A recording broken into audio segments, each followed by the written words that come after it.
Vamos a las Escrituras, capítulo 4 de Génesis, nuevamente tomando la referencia del primer registro que se consagró una ofrenda para Dios en Génesis capítulo 4.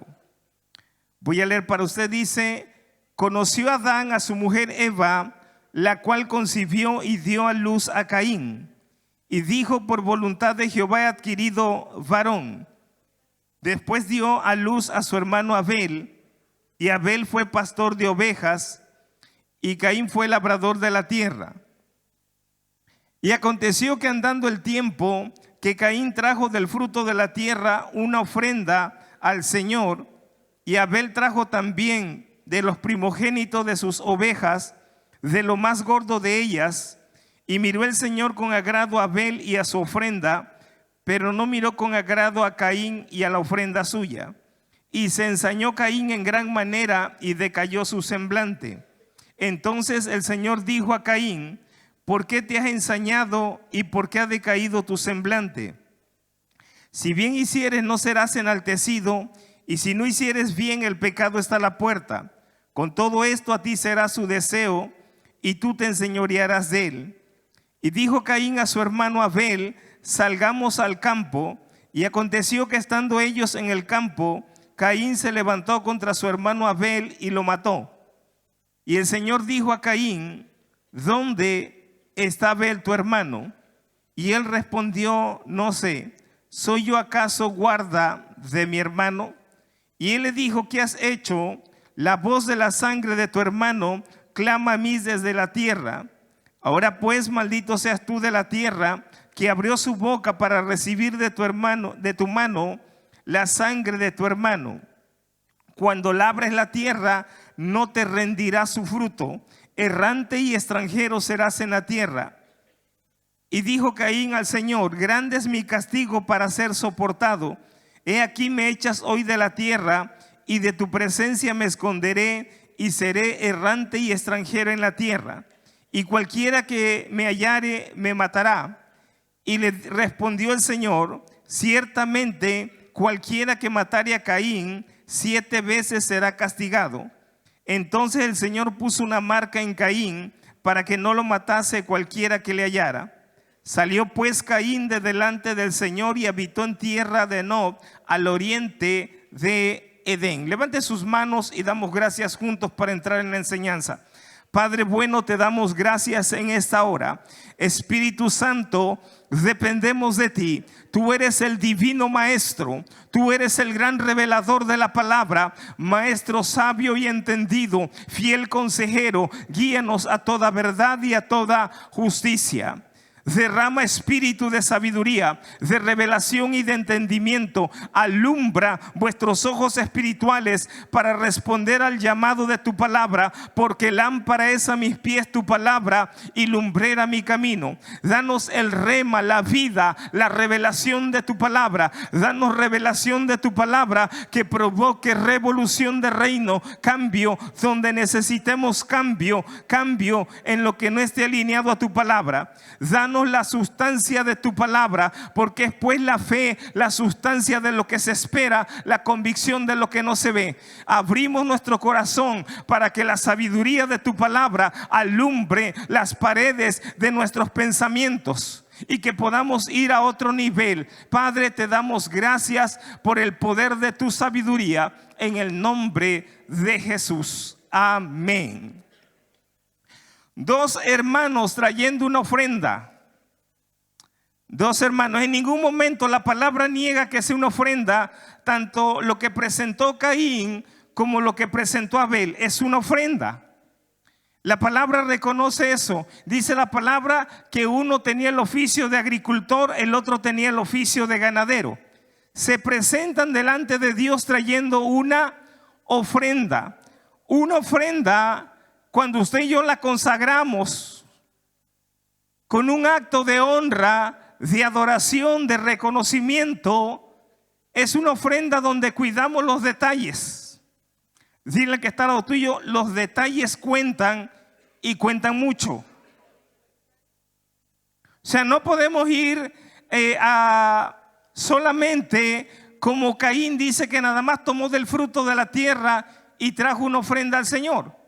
Y en cambio Abel cuidó los detalles de su ofrenda. Dice la palabra, trajo de los primogénitos de sus ovejas y de lo más gordo de ello. En el original dice la palabra que presentó una ofrenda de primicias. A diferencia de Caín, la ofrenda de Abel se llama ofrenda de primicia. La palabra primicia la traduce la palabra rechid en el original hebreo, que significa lo que abre brecha, lo que va al frente, lo que es cabeza, lo que es punta de lanza, la llave que abre las puertas, lo que abre el camino. Y esa palabra rechid significa lo primero en tiempo, lugar, orden y jerarquía. Pero estrictamente una primicia tiene 4 características.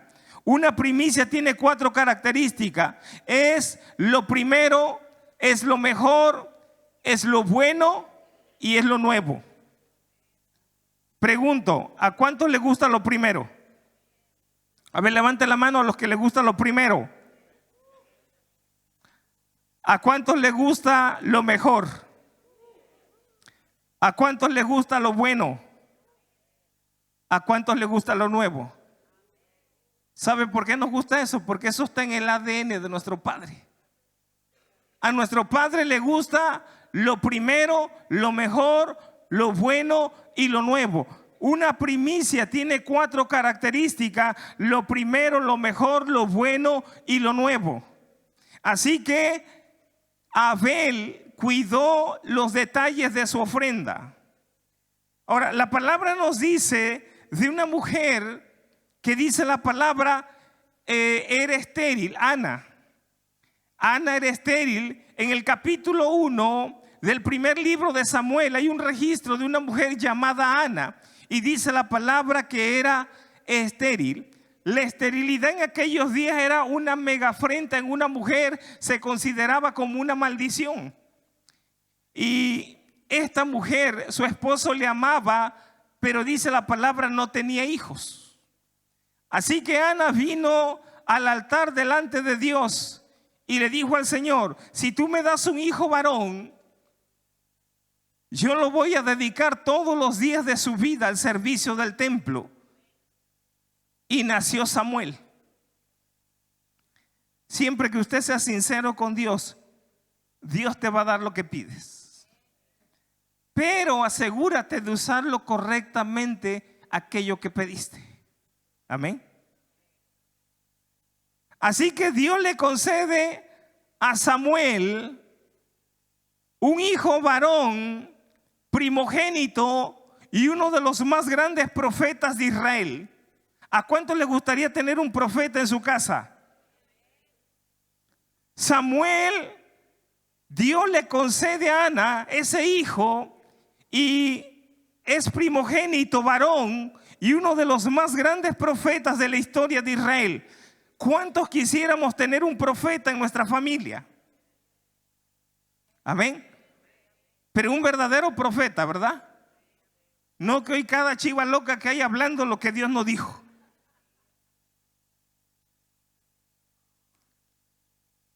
Dice yo, Rosa, que una vez estaba en una congregación de un anciano pastor profeta y dice que se levanta, él se hospedó en la casa de este anciano pastor, se levanta al baño y en el pasillo escucha que hay voces, alguien hablando ya tarde de la noche en la sala, y dice que estaba el anciano profeta con sus nietos y a su nieta le estaba diciendo: te vi entrar en un lugar incorrecto con un hombre casado.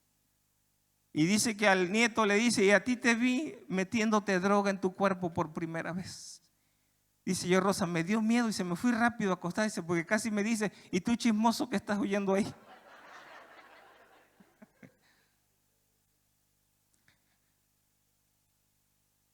Y dicen que llegó a los altos de Chiapas un profeta de esos que ofertan la profecía. O sea, el por mayor, que agarran la ametralladora y ¿verdad? El profeta siempre en las escrituras es más fino, más estético, más preciso, es de bisturí. No avienta muchos, pero los que avientas pegan.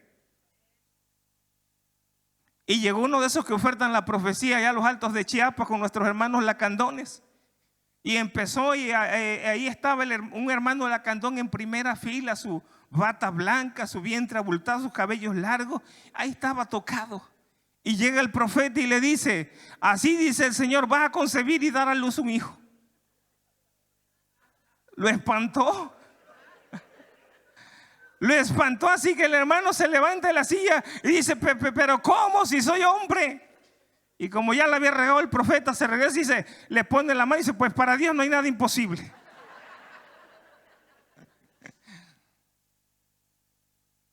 Si hay de esos a veces, ¿verdad?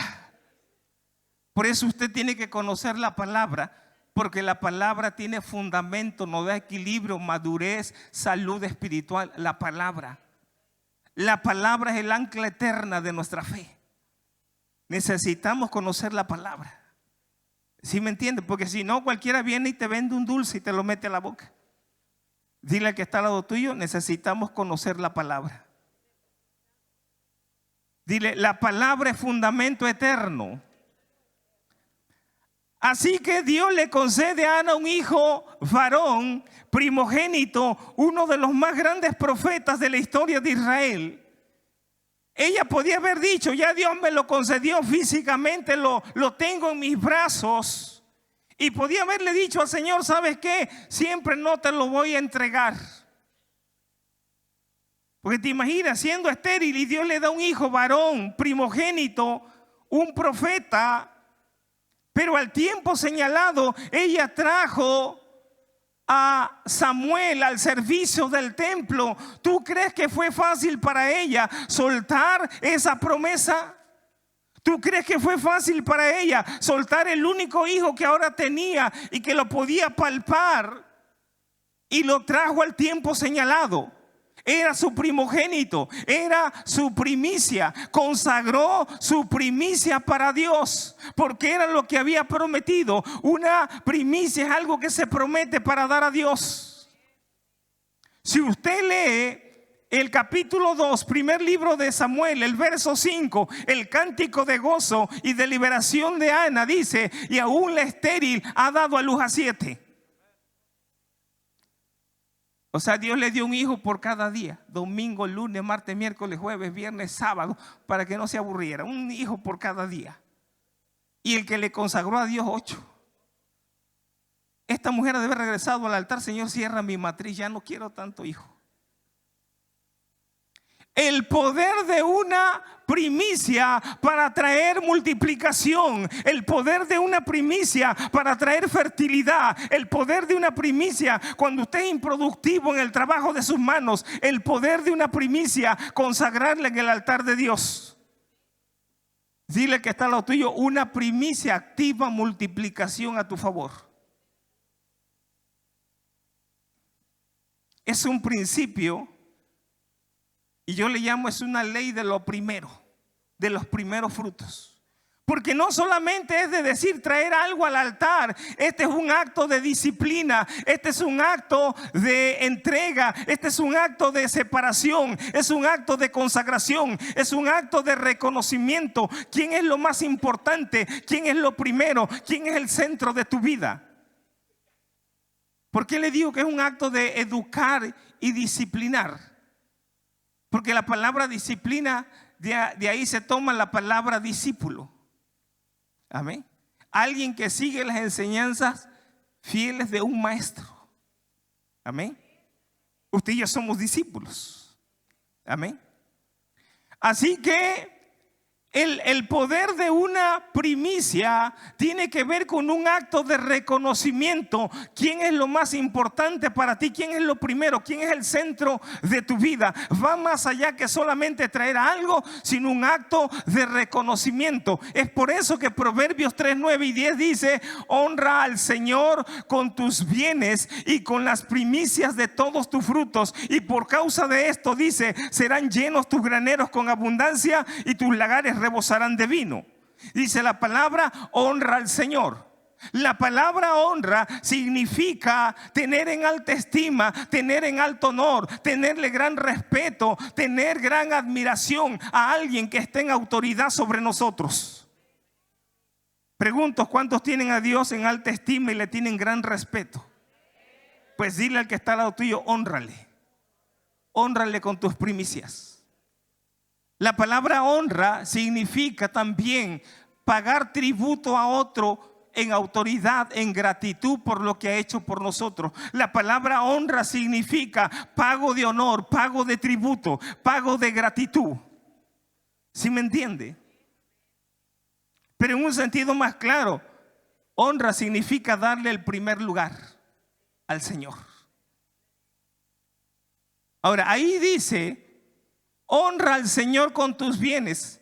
Como Dios sabía que algunos iban a querer pasar de listo y salirse por la tangente, y otros más medio religiosos y otros más medio tacaños iban a decir, si solamente la Escritura dijera honra al Señor, algunos dirían, pastor, ahí está hablando de honra, yo lo honro porque cuando yo me congrego yo estoy honrando a Dios.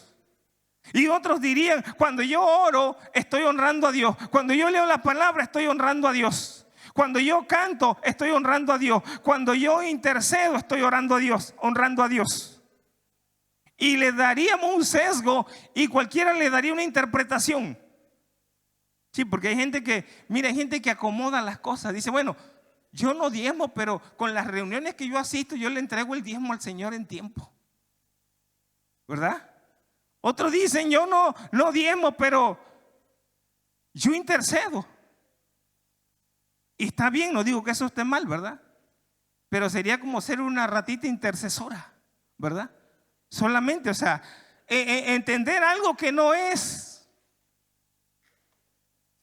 O sea, ahí cuando dice, honra al Señor con tus bienes, ahí dice lo que dice. Dile que está al lado tuyo, ahí está diciendo lo que dice. Dile, no le busques. Sí, porque algunos se quieren pasar de listo y dicen, es que el amor está diciendo esto, está diciendo aquello, esto otro. No, ahí dice, honra al Señor con tus bienes, honrale con lo que te ha prosperado, honrale con el trabajo de tus manos, honrale con tus finanzas, honrale con tus bienes materiales. Ahí dice lo que dice. Dice que le honremos. Un acto de honra es un acto de reconocimiento, de respeto. Amén.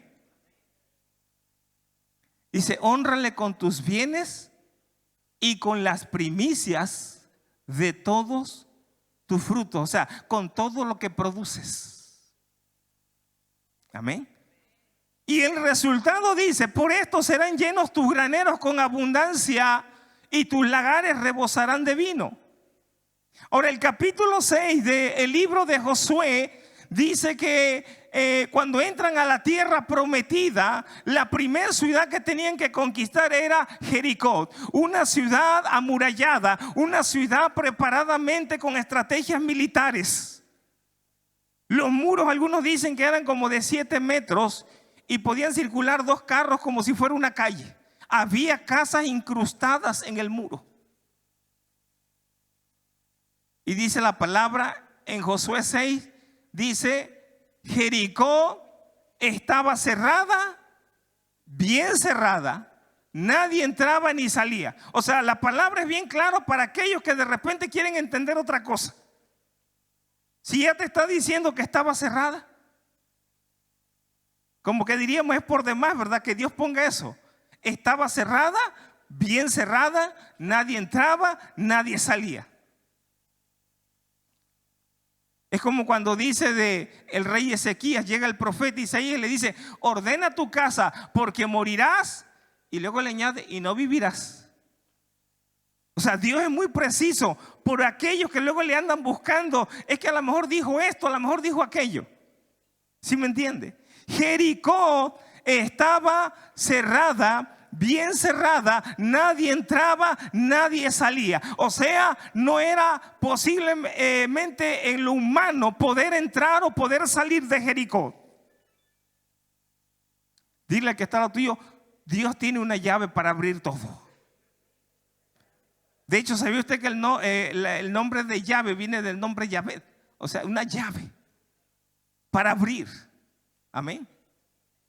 Dile al que está al lado tuyo, la fe es la llave maestra. Dios te entrega la llave maestra. Amén. El poder de la fe. Por eso cuando David enfrentó a aquel paladín filisteo llamado Goliat, David iba convencido de que Dios estaba con él. O sea, en otras palabras, ¿cuántos han visto algunas peleas del Canelo? ¿Y qué dice la gente?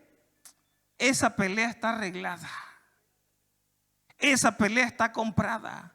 Dile al que está tuyo, tu pelea, tu batalla está arreglada, dile. Dile, tu pelea y tu batalla está comprada. Cristo la compró y la conquistó con su sangre en la cruz del Calvario. Por eso tú y yo somos más que vencedores. No te preocupes, tu pelea y tu batalla está arreglada. Así que no tengas temor a enfrentar la situación, enfrentar cualquier enemigo. Tu pelea está arreglada, tu pelea está comprada. Cristo la compró por su sangre. Así que Jericó estaba cerrada, bien cerrada. Iban a conquistar unas 33 ciudades en la tierra prometida. Y aunque ya Dios se la había entregado, ellos tenían que ir y tomar la tierra. Tenían que ir con un espíritu de conquista. Y fueron para tomar la tierra. La primera ciudad era Jericó. Pero si leemos el capítulo 19, capítulo 6, si me lo ponen en la pantalla, por favor. Miren lo que dice Josué capítulo 6, verso 19. Dice, capítulo 6, verso 19. Dice, pero todo el oro y toda la plata. A ver, estamos en el 6, ¿qué? 19, acá tengo el 6:20. Ok. Dice, mas todo la plata y el oro y los utensilios de bronce y de hierro serán consagrados al Señor y entrarán en el tesoro de Jehová. La primera ciudad que iban a conquistar, había una ley en la guerra que cuando conquistaban una ciudad, los varones de guerra se repartían el botín, el tesoro de la guerra. Pero aquí había una excepción: no podían repartir el botín porque era la primera ciudad. Y Dios le dice, todo el oro, la plata, los utensilios de bronce, el hierro serán consagrados y pasarán al tesoro del Señor. Porque era la primera ciudad, era la primicia, para poder conquistar las otras 30 y tantas ciudades. Y resulta ser que Dios les dice que no van a tomar nada de Jericó. Y sí sabe que Dios les dio una victoria donde ellos no metieron las manos. Dice que dieron una vuelta por cada día alrededor de Jericó. ¿Y cuántas vueltas dieron? Dieron 13 vueltas. Una por cada día durante 6 días. El séptimo día dieron 7 vueltas. Pero la instrucción era que no tenían que pronunciar ni una palabra. Ese era el primer milagro. ¿Te imaginas que una mujer no hable durante una semana? Los esposos deben ser los más felices. Yo a veces llego al hotel de dar 4 o 5 horas de seminario y mi esposa me está haciendo preguntas y dice, Señor, ponle una anestesia a la hermana para que se duerma. Una semana que las mujeres no pronunciaron una palabra. Ese ya es un milagro. Ese es el primer milagro, ¿verdad? Entonces el día 7 dan 7 vueltas y ellos no pelean, solamente de acuerdo a la instrucción divina gritaron con fuerte y alta voz y aquellas murallas imponentes se derrumbaron. Pero recuerda, el tesoro, la riqueza de esa primera ciudad iba a pasar al tesoro de Dios porque era la primicia. Amén. Y luego van a la segunda ciudad, una ciudad más pequeña, una ciudad insignificante, una ciudad que no tiene un ejército bien constituido, una ciudad donde no tienen estrategias de guerra, la ciudad de Ai. Y dice que Josué y los príncipes dicen, vamos a enviar 3,000 hombres, no vamos a cansar el ejército. Con 3,000 podemos rendir la ciudad. ¿Y qué crees? En la segunda ciudad más pequeña e insignificante fueron avergonzados y fueron derrotados. Y entonces Josué le pregunta a Dios: ¿por qué nos sacaste de la tierra para entregarnos en manos de nuestros enemigos? Todos los reinos van a hacer burla de que nos sacaste de Egipto para entregarnos en manos de nuestros enemigos. En Jai fueron derrotados. Diga conmigo Jai, o diga Ai. ¿Qué le parece mejor? Yo creo que se oye mejor Ai, ¿verdad?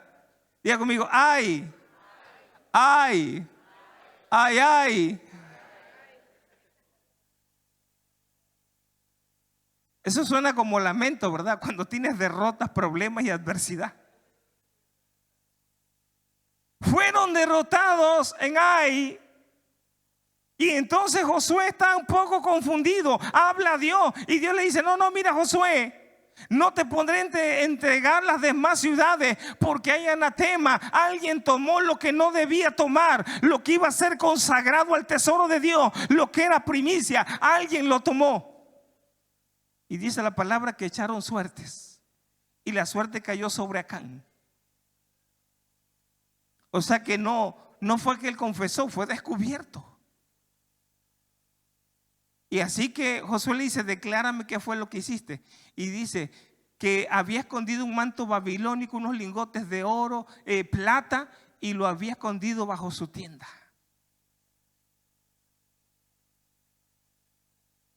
Y la palabra reconoce esa acción como el pecado de Acán.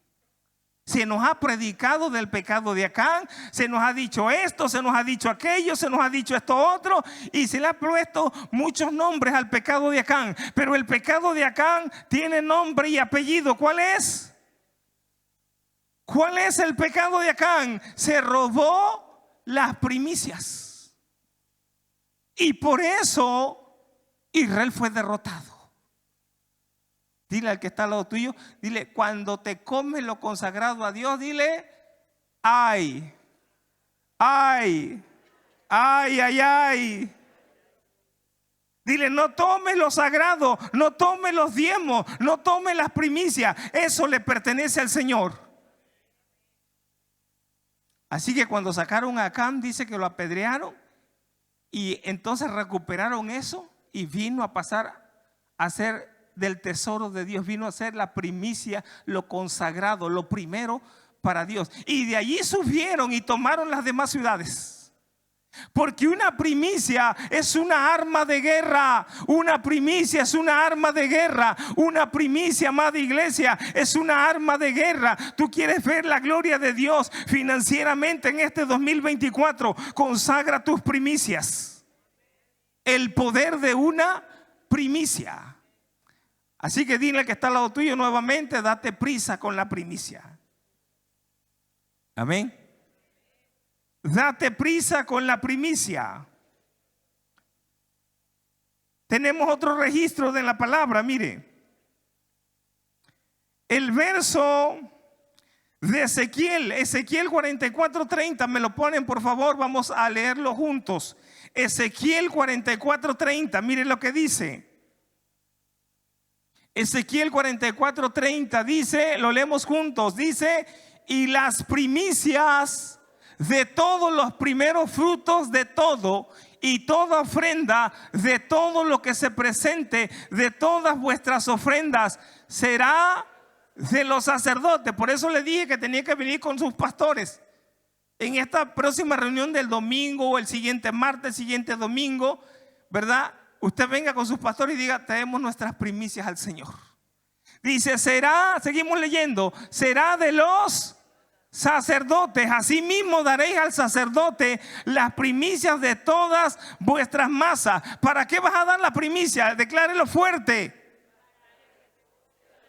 ¿Para qué vas a traer las primicias a la casa de Dios? ¿Para qué va a consagrar las primicias? ¿Para qué va a traer las primicias en este primer mes del año?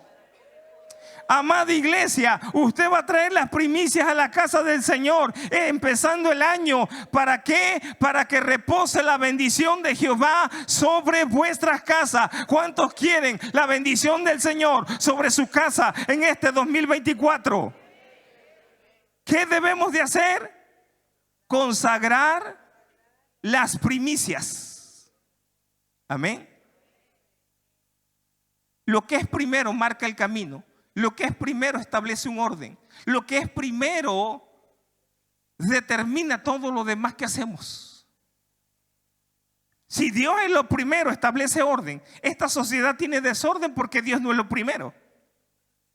Por eso dice en Mateo: buscad primeramente el reino de Dios y su justicia, y todas las demás cosas serán añadidas. El original dice: ponga a Dios en primer lugar y todo lo demás se va a añadir, pero en un orden. La gente a veces busca añadiduras, pero como no están en el orden, eso te daña. Y no están en un orden porque lo que es primero no fue establecido en el lugar que debe estar. ¿Ya me entiende? Nuevo Testamento. Mire lo que dice Nuevo Testamento, vaya conmigo. Hay un pasaje en Mateo. Ok. Pero la mayoría lo recuerda, lo ha leído. Mateo. Ahí dice en Mateo: cuando vinieron los que cobran el impuesto y vienen con Pedro y le dice: vuestro maestro no paga el impuesto del templo. Y Pedro afirma y dice: sí lo paga.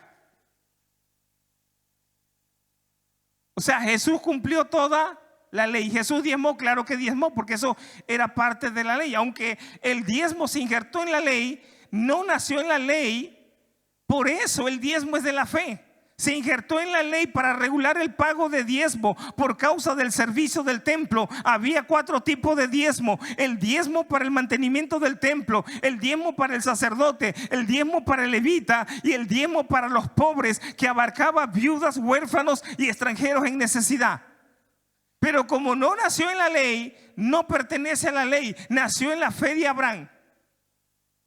Recuerde que cuando Abraham instituyó el principio del diezmar, no había ley. Lo hizo por la fe.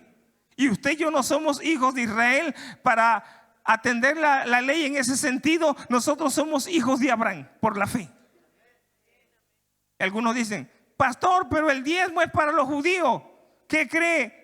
Abraham no era judío. Abraham era un arameo que Dios lo llamó y lo vio justo y lo trajo de un pueblo pecador. Él no era judío en su origen. Él era un extranjero, un gentil como usted y como yo. Dios lo llamó para fundar la nación de Israel, pero en su origen, en su esencia, él no era judío. Digo, para los que ponen ese argumento del diezmo, dicen: es que eso es para los judíos. Abraham, quien instituyó el principio del diezmar, él no era judío.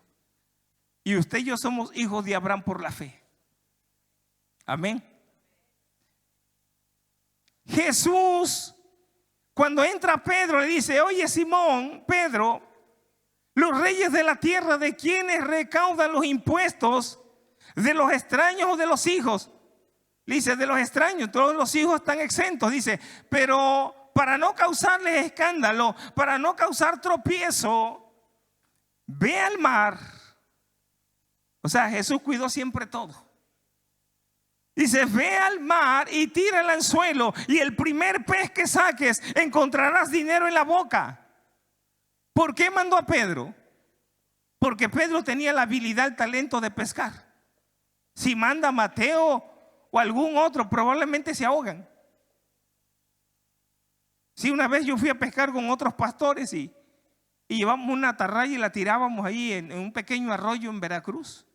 Ninguno sabíamos tirar bien la atarraya hasta que medio practicamos.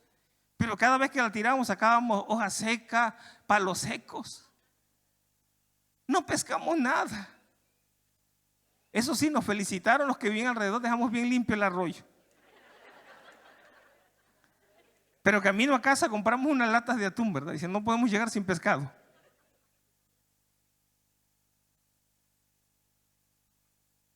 Así que mandó a Pedro, porque Pedro tenía la habilidad, el talento de pescar. el talento es la herramienta que Dios te dio para producir riqueza en la tierra. El talento te une a producir riqueza. Ahora mire, los antiguos, la gente muy rica, muy adinerada, pescaba con monedas de oro, porque entre más alto era el quilataje de la moneda, era más atractivo al pez. Llamaba la atención del pez. Es por eso que en algunas etapas de tu vida has pasado pruebas de fuego, porque el Señor está aumentando tu quilataje y tu valor, para que seas más atractivo a este mundo, para que seas testimonio a este mundo. Entonces un rico estaba pescando con esa moneda y ese pez se tragó esa moneda. Usted me dirá, pastor, entonces ya no es tan sobrenatural que ese pez tenía dinero en la boca. Claro que sigue siendo sobrenatural, porque para Jesús saber cuál era el pez de los millones de peces en ese gran lago, para Jesús saber a qué hora iba a pasar ese pez, eso es sobrenatural. Dile al que está al lado tuyo: Jesús sabe dónde está el dinero que tú necesitas. Jesús sabe el recurso, dónde se encuentra lo que tú ocupas en la tierra. Jesús sabe dónde está tu provisión. Mandó a Pedro porque tenía el talento, la habilidad de pescar. En el talento que Dios te dio está la habilidad de producir riqueza. Amén. ¿Saben por qué muchos no producen? Porque hacen lo que no les gusta. No disfrutan lo que hacen. Amén. Mandó a Pedro y le dice: el primer pez que saques encontrarás dinero en la boca. El primer pez significa una primicia. En la primicia activa ríos, activa fluir financiero sobre tu empresa, sobre tu negocio, sobre tu casa, sobre tus manos, en todo lo que pones a hacer. El poder de una primicia. El primer pez que saques. Ahora te digo, la primicia tiene 4 características: lo primero, lo mejor, lo bueno y lo nuevo. Cuando Jesús muere en la cruz del Calvario, hay un hombre que era llamado José de Arimatea. Era un empresario, un comerciante de aquel tiempo, un hombre muy rico.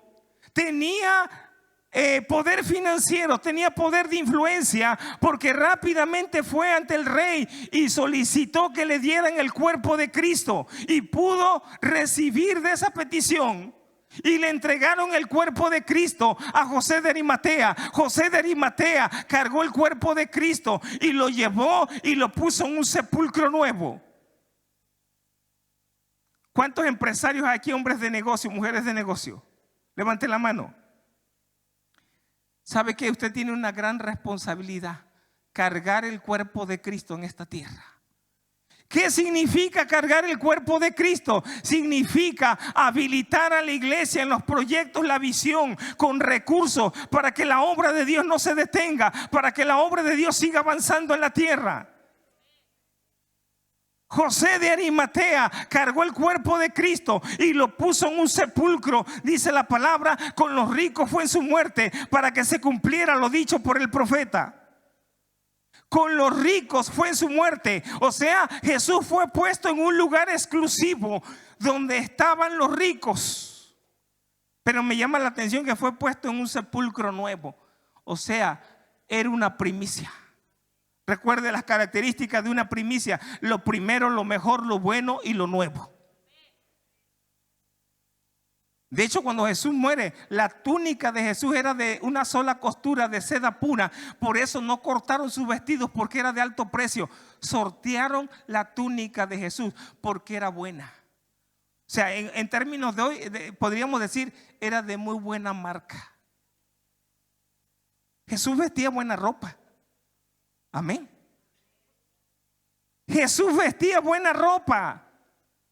Dice la palabra que en la entrada triunfal mandó a traer un pollino hijo de asna, un burrito. En aquellos días no cualquiera tenía bestias de carga, bestias de transporte.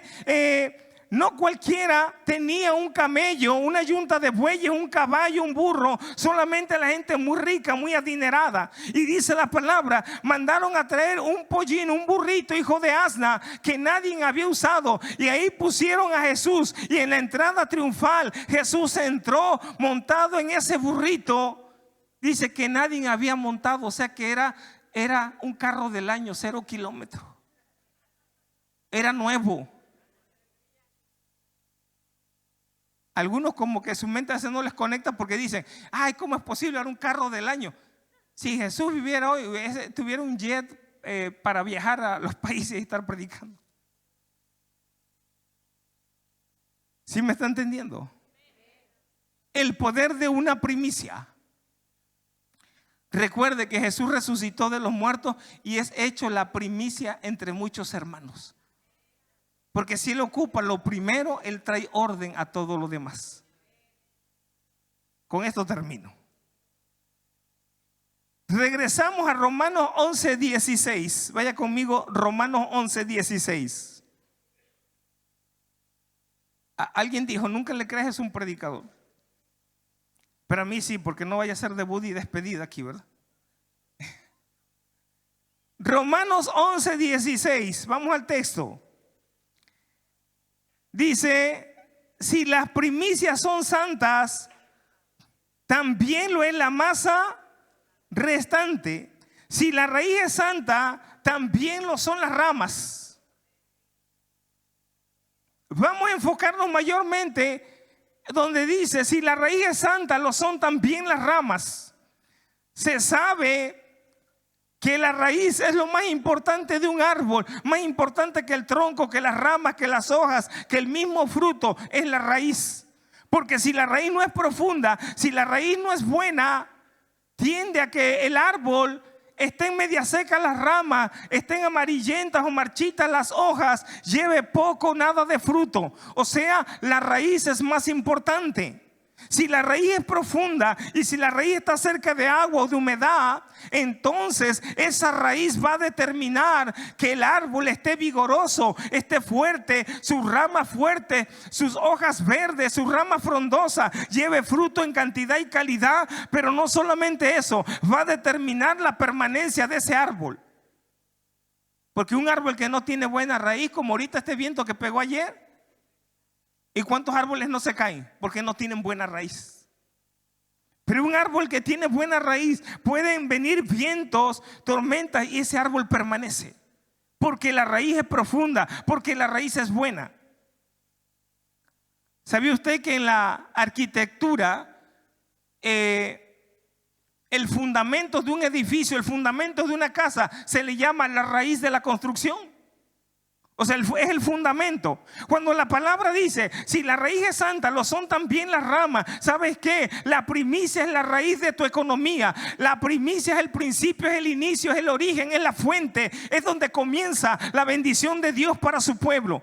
La primicia. Si la raíz es santa, lo son también las ramas. O sea, la primicia es la raíz, es el origen, es donde nace, donde comienza el principio, la fuente, el fundamento de tu bendición. Dile al que está al lado tuyo, la primicia es el fundamento de tu economía.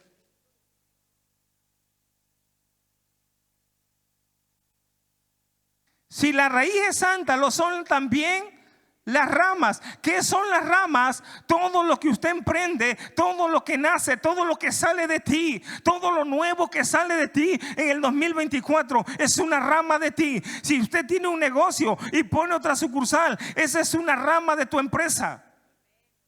Si usted tiene una casa y quiere construir otra casa en este 2024, esa nueva propiedad que usted construya en otro terreno es una extensión, es una rama de tu patrimonio.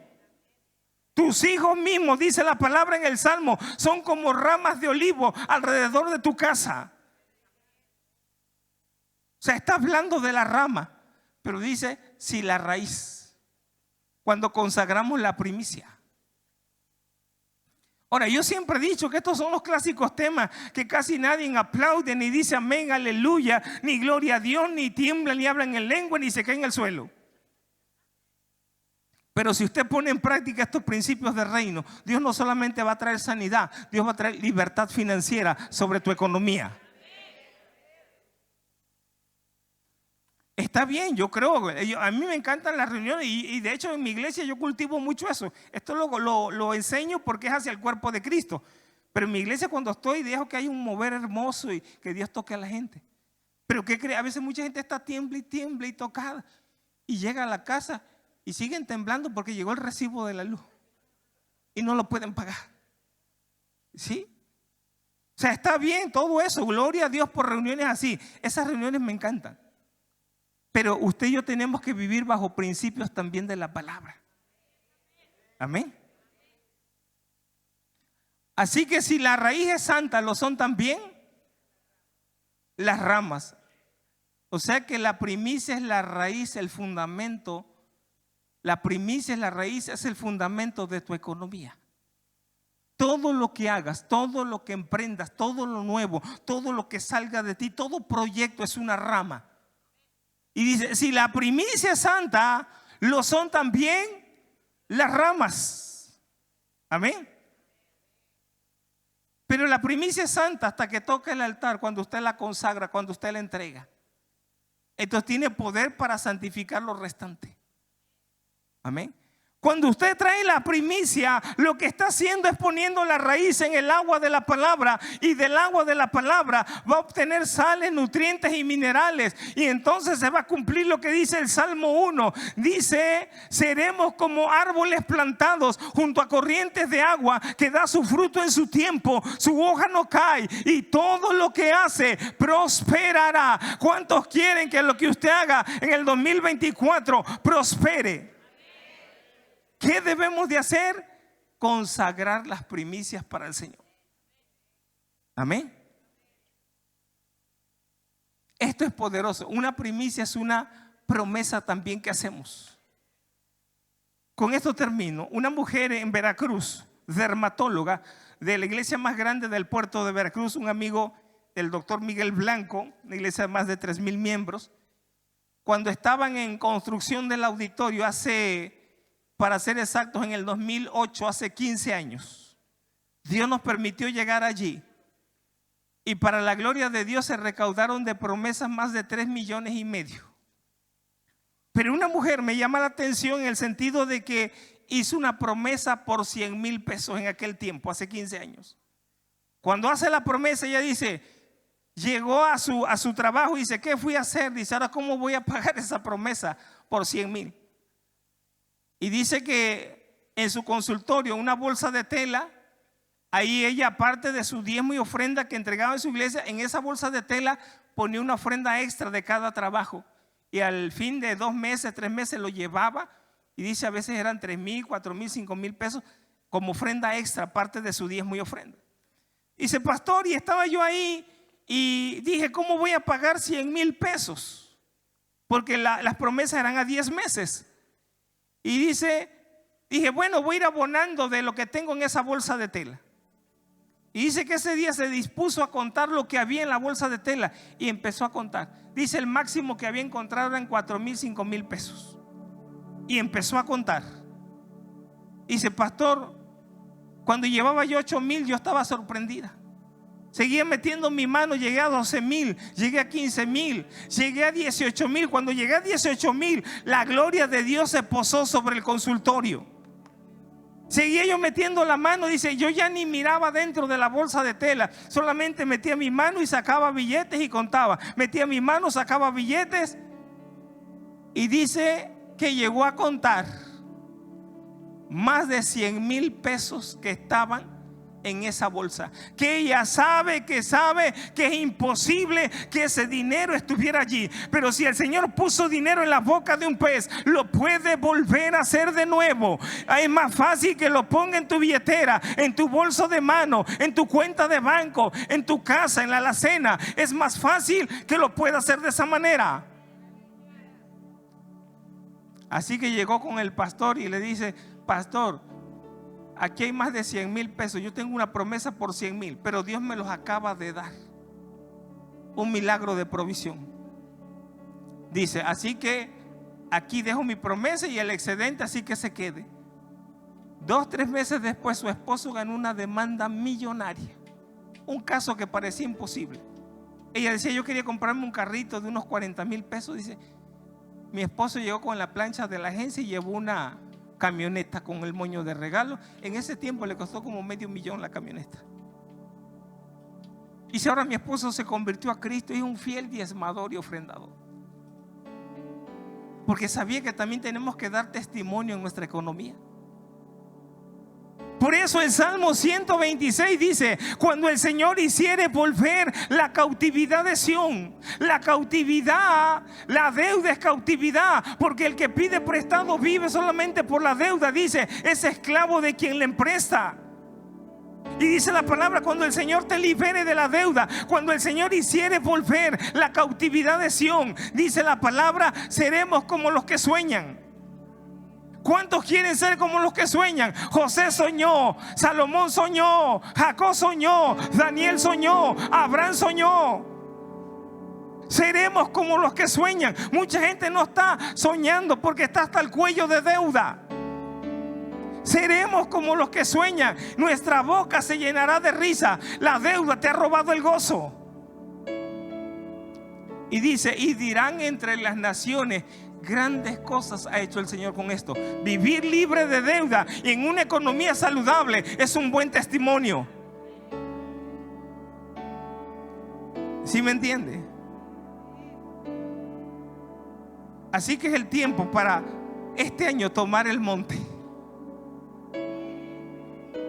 En el monte hay riqueza, en el monte hay influencia, autoridad. Es el tiempo para tomar el monte. Una vez enseñé eso en México y me dicen los hermanos: pues el único monte que conocemos es el monte de Piedad. Digo: ay Dios.